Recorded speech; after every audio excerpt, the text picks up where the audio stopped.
you know, you've all seen, this is not the only depiction of the Hermit, you know, but this is kind of the most common. And this is someone who has removed themselves from society in some way, right? They are a wanderer, they are a seeker, they are someone that is after like a deeper spiritual knowledge. And astrologically, this is the Virgo card in tarot. So for me, personally, so I'm a 12th house Virgo moon in Western astrology, and in sidereal, I'm Virgo rising in North Node. So I feel like this is an energy I understand. And Virgo is ruled by Mercury. Mercury is the planet of communication, right? Technology, communication, like day-to-day are one-to-one interactions with people. And so Virgo and Gemini are the two Mercury-ruled signs. And Virgo is very much about the details, about minutia. It can be very critical energy. It can be very perfectionistic kind of energy. And I know for myself, like, where I have seen that energy crop up the most is towards myself, like more so than other people, right? And so to me, the Hermit is a card about like discernment and a refinement. So I'll go off this a little bit just to keep my thoughts in order. So the Hermit is the Virgo card, and the essential energy of Virgo is I need to know and I need to understand, right? And that's where we can like get into these ways of thinking unconsciously of like black and white thinking, or like really needing to define something and say like, okay, I, you know,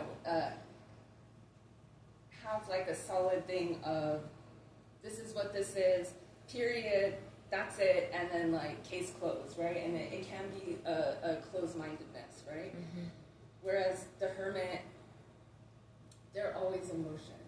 Like most of the time, sometimes they're sitting in meditation in some depictions, right? But this is a card of motion. And Virgo is also a sign, you know, Mercury is connected to, if you're familiar with like Greek or Roman mythology, Mercury and Hermes are connected to healers. It's the messenger god, you know, they have the wings on their feet.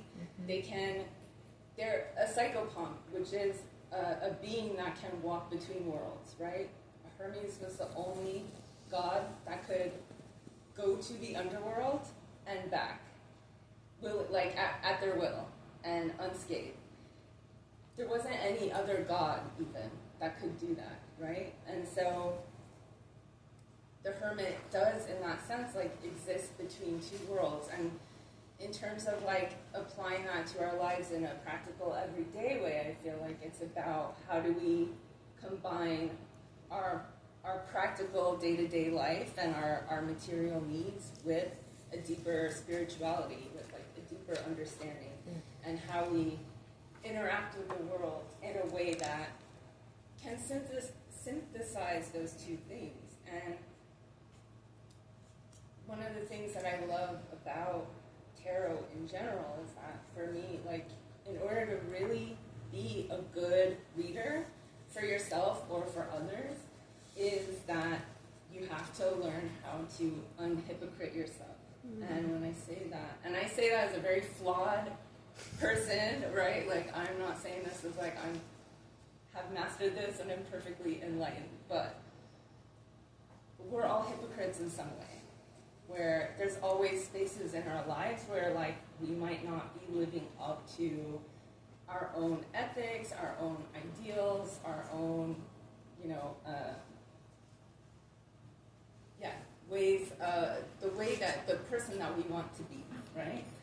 And so I think in order to truly be able to read well, you have to be able to look at things objectively. You have to be able to see yourself objectively and admit and look at the places where you're not acting in accordance with like your own principles or your own ethics.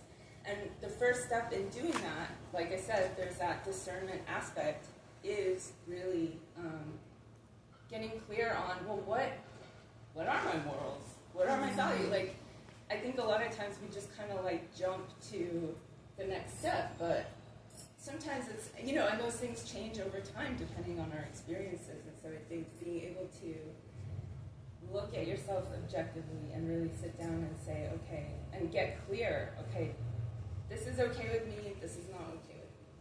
And also on the point of, you know, hypocrisy, sometimes it comes out of acting unconsciously, like the place that we all have wounds that we carry.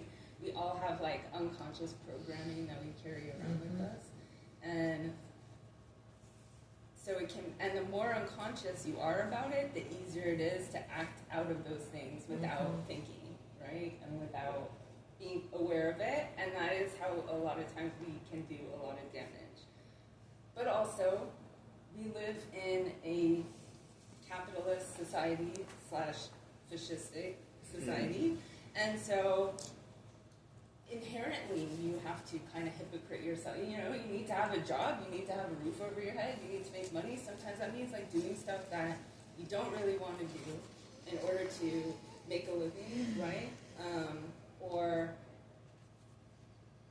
you know, buy products. Like, you know, we all want to like buy products from stores or from companies that we believe in, that we think have like a good mission. But we live in a rigged system, right? So a lot of times, like, we can't direct our money the way that we always want to, you know. So again, it's just like thinking about that in a bigger picture sort of way, and also accepting that there are places where we might not always have a choice about that, but deciding like how we want to move within that, right? And so in here I talk about having a process-oriented versus a fixed mindset, right? So the hermit just walks, right? The hermit's an ascetic, so they have left something behind.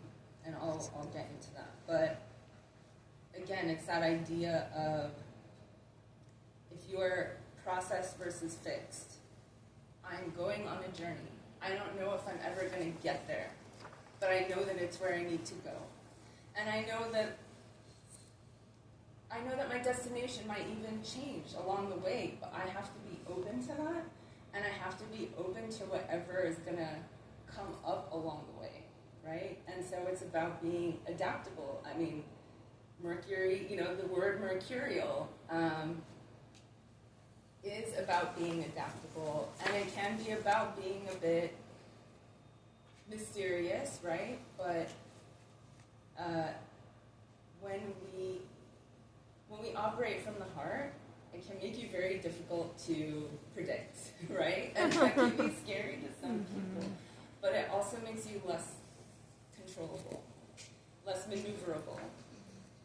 And so, yes, the hermit, in a sense, is the fool in slow motion. And so the major arcana in tarot, right, it starts with 0, the fool. And the major arcana is known as the fool's journey, right? So it is like a soul basically going, you know, walking the path and going through this entire process throughout their life, right? Ending with the world, right? The closing of the chapter and the opening of a new one. And so, yes, the hermit is an ascetic, right? Someone who denies themselves a lot of material luxuries for spiritual gain. And is anyone here familiar with the marshmallow test? Yeah? Anyone else? Yeah. So the marshmallow test is like a psychological test that they often give to children, right?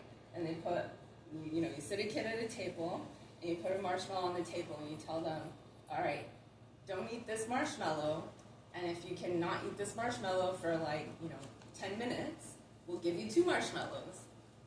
And they leave. And sometimes the kids can resist, and they get the 2 marshmallows. Hi, welcome. Are you here for the salon? Yeah, have a seat. Here you go. What's your name? Sit there. Claudia. Hi. Welcome. Hi.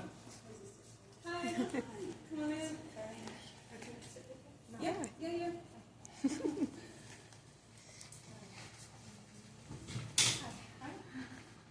So I was just talking about the marshmallow test.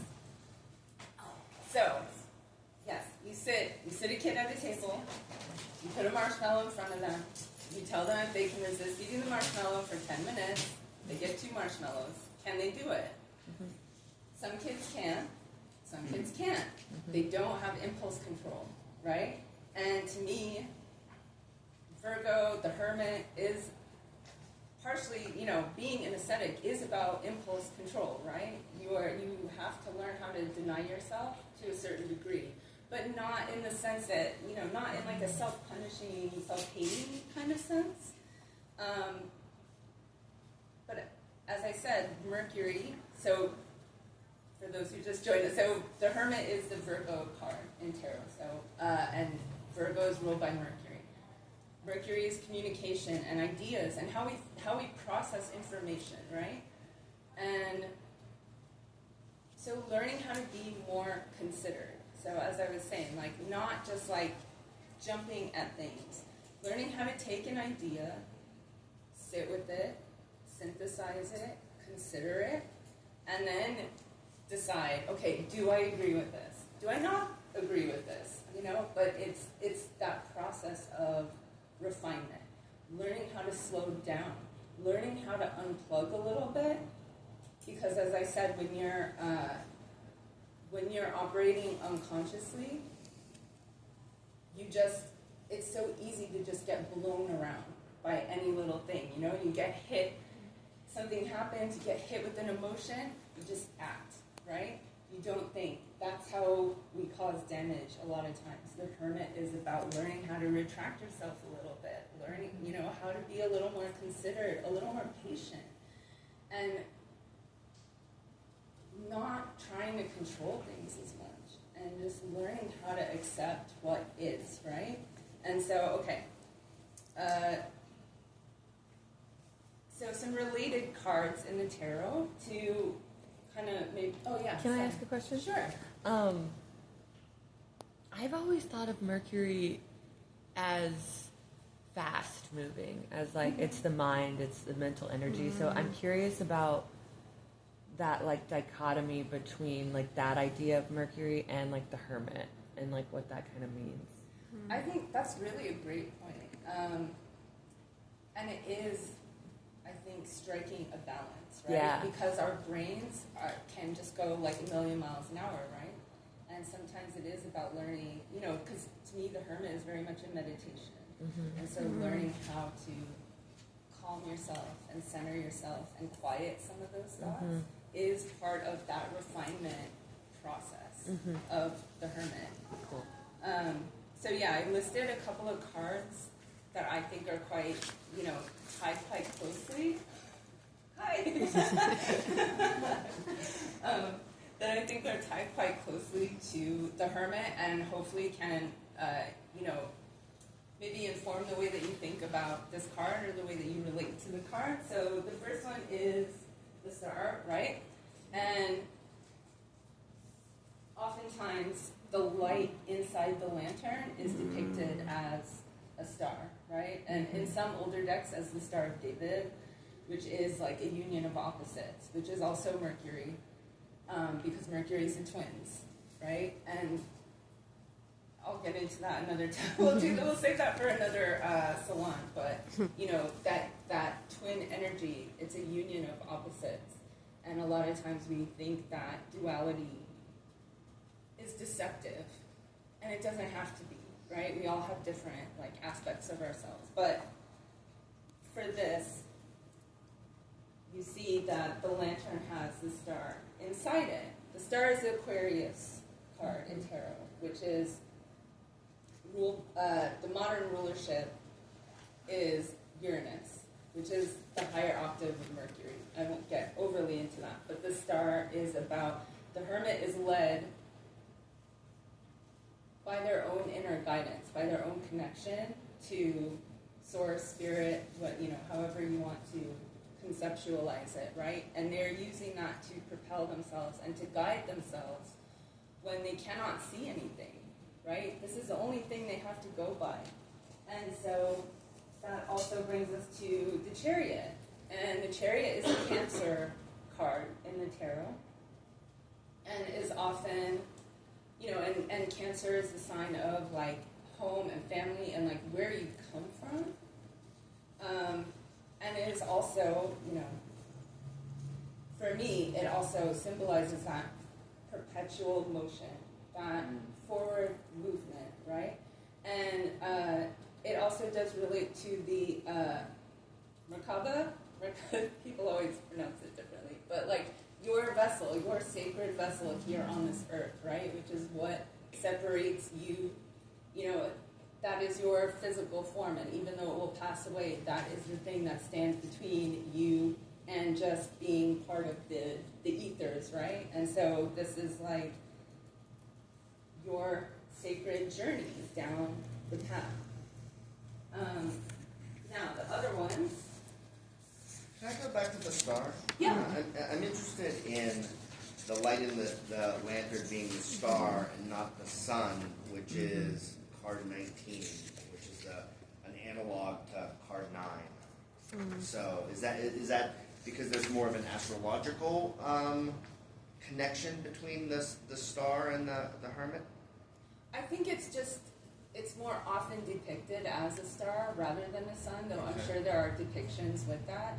And I think, you know, this is not like a comprehensive list, so yeah, I think it is worth considering the sun card in relation to that as well, because the sun represents like your essential nature, you know, your spirit and your ability to project that out into the world, you know, in a way that is not cloaked or like filtered through what you think people want you to be, what you've been told you are, all of those things, right? And, you know, and above all, the Hermit is like someone who knows how to be true to themselves. Actually, that's so the next one, there we go. The Eight of Cups as well is one you might want to consider in relation to the Hermit. You can see this is someone with a cloak. They're walking away into the mountains, right? Even though this is minor arcana. So this is Saturn in Pisces, and which is interesting because Saturn is actually one of the biggest like astrological transits happening this year is Saturn moving from Pisces into Aries, or into Pisces if you follow sidereal astrology, which is Eastern astrology. And this is actually happening, there's an eclipse happening on this card. And right now, this year, the lunar nodes change, so all our eclipses are happening in either Virgo or Pisces. Like, we just had the last of the Aries-Libra cycle, right? And the Eight of Cups, in most decks, sometimes they're depicted as like knocked over or broken or whatever, but most of the time, this person's walking away from 8 full cups. This is not something easy to leave, right? Like, they're walking away from something that is abundant, from something that is like beneficial to them, but they are saying no. Like, I have to go my own way, essentially, right? And yeah, I talked about that a little bit here, where that journey of having to do that. I think ego-death is a vital part of the Hermit journey. You set off on this path, you don't know what's going to happen, you don't know who you're going to encounter, and you don't know who you're going to be at the end of it. And as you go, you shed these different layers of yourself, as I said, of like who you thought you were, who people have told you you are, who you think, you're supposed to be, and how you're defined by society. And it's a slow and often painful reckoning and uncovering of the true self. And one of the things that the Eight of Cups always makes me think of is sometimes the kindest thing you can do is walk away. sometimes the kindest thing you can do in a situation is remove yourself, right? Because, again, it's that unhypocriting yourself. So sometimes you have to be like, oh, wait, I'm actually the problem here. I'm going to go. You know, sometimes it's other people, sometimes it's you. But it's being able to discern that for yourself, right? And be honest with yourself about that I think really enables you to deepen your ability to read, not just for yourself, but to read other people, right? So then though we have, this is the Venus in Virgo card, the Nine of Pentacles. This is someone who is, they're in their garden, they have a falcon. Yeah, they have a falcon, they are wealthy, abundant, like this is someone who is self-reliant. This is someone who is self-made. This is someone who has like created something for themselves, right? And again, that is an essential part of the Hermit journey, is like learning how to be yourself, rely on yourself, and to not always be swayed. So again, it's that being adaptable, that fixed versus process mindset of, I have my ideas and I'm solid on what they are, but I'm also open to new information, right? Because like just being locked into a system or locked into a way of thinking isn't always productive. So,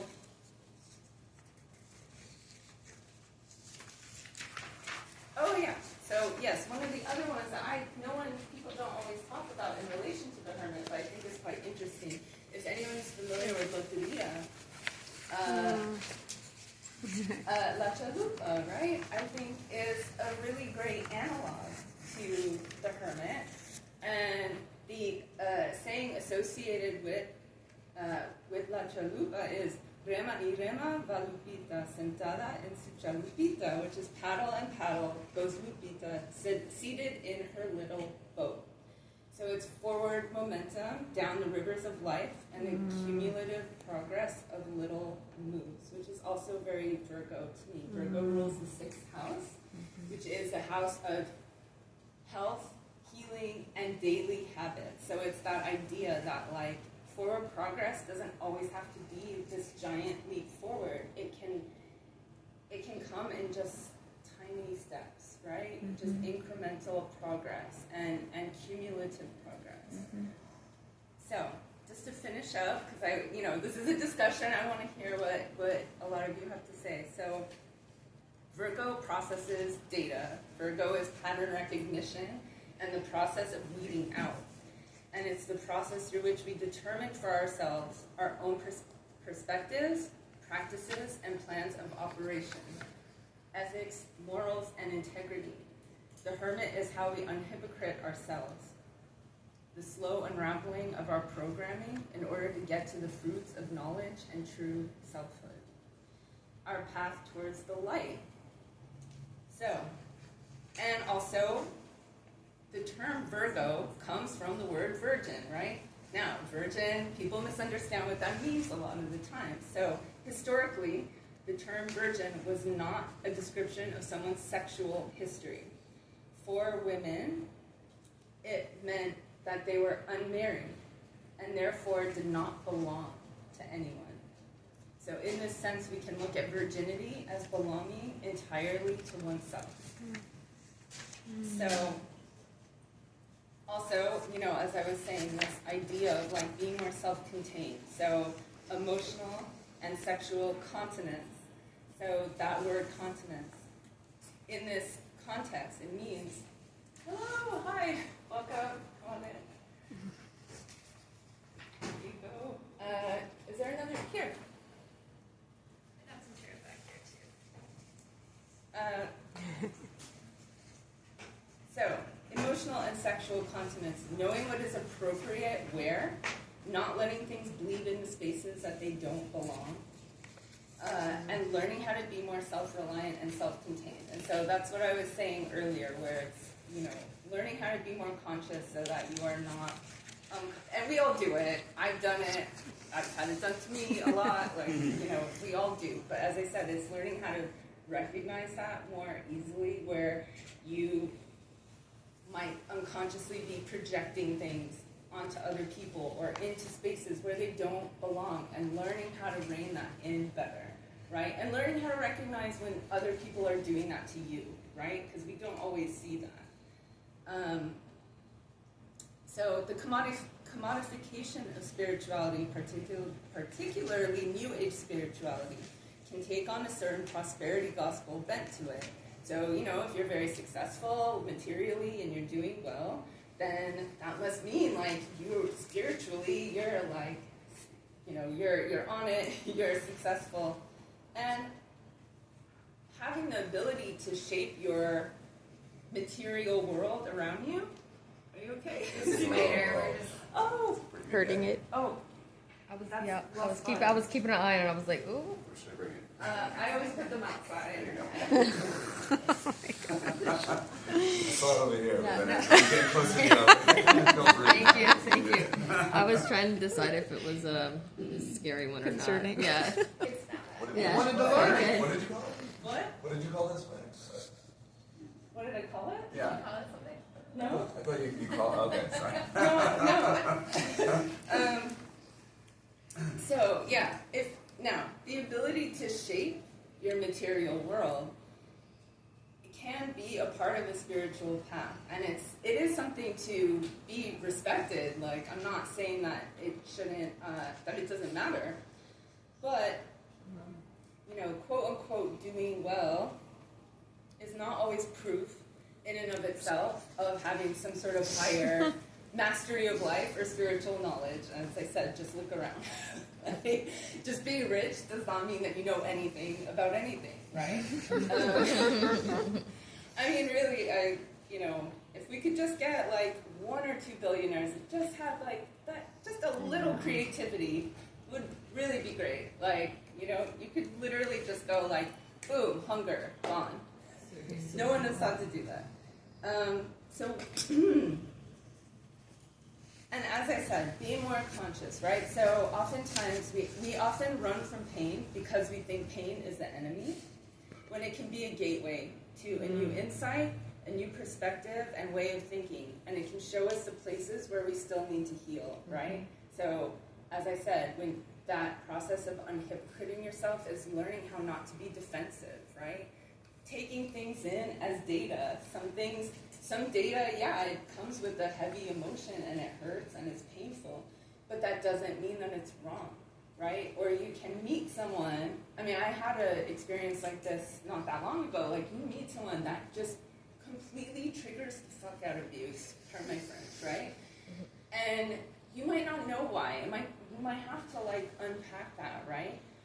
Your initial reaction might be like, that person is making me feel a certain way, so that person must be bad. Like, something's wrong with them, right? Or like, you're victimizing me because you're making me feel a certain way. When like, it might not be that that person's doing anything, right? So it's like, okay, all right, what is it that I'm reacting to? What is it that is like triggering this reaction for me, right? So learning how to, and again, I've had other people react to me that way, and learning how to unravel some of that. So, what is it that binds the fool? Ego. Now, ego's not an entirely bad thing, that's not what I'm saying. But ego, defense mechanisms and denial. An inability to recognize and accept what is. What liberates the wise is the ability to see what is, accept it, and adapt, even if it means the complete destruction of reality as they have known it. And I just ended with a little, one of the lesser talked about definitions of the word apocalypse is to uncover or to reveal. And I think that's an important one to keep in mind as we watch the rest of this year unfold. And again, like, I mean, so on a personal level, over the last couple of years, like, I've had to cut a lot of things and a lot of people out of my life. I really was like genuinely alone for a long time, and so I really felt like I was walking this path and having to really be clear on like my own perspective when, you know, like I've dealt with gaslighting in the past. I was raised by a narcissist. So learning how to really be clear on like what's real for me and what's not, and what I believe, regardless of like what someone else is trying to sell me, right? And in a larger, broader societal context, like right now, we are seeing the destruction of literally our whole society, and so many institutions and ideas that like were once held sacred that are just kind of dissolving right in front of us. And so how do we then get clear, you know, and literally being gaslit, you know, by a lot of people in power. And so how do we hold firm? How do we stay steady in what we know to be true and in who we are, who we want to be, and like how do we use that to create more community, right? And like learning, and that's the other thing about that star energy, learning how to find your people and learning how to like shine that light that you have out in a way that is clear so that you do attract the right people to you, right? And you find yourself in the right sorts of environments for you. So I did, these are to take home, so I did include a couple of spreads that you can do. I actually, I included 3. So I wanted to have those just as like a tool for self-reflection, and I hope that, you know, I hope you'll all come to the next one and bring some of the insights that you have gained from doing these. And yeah, so that's my portion.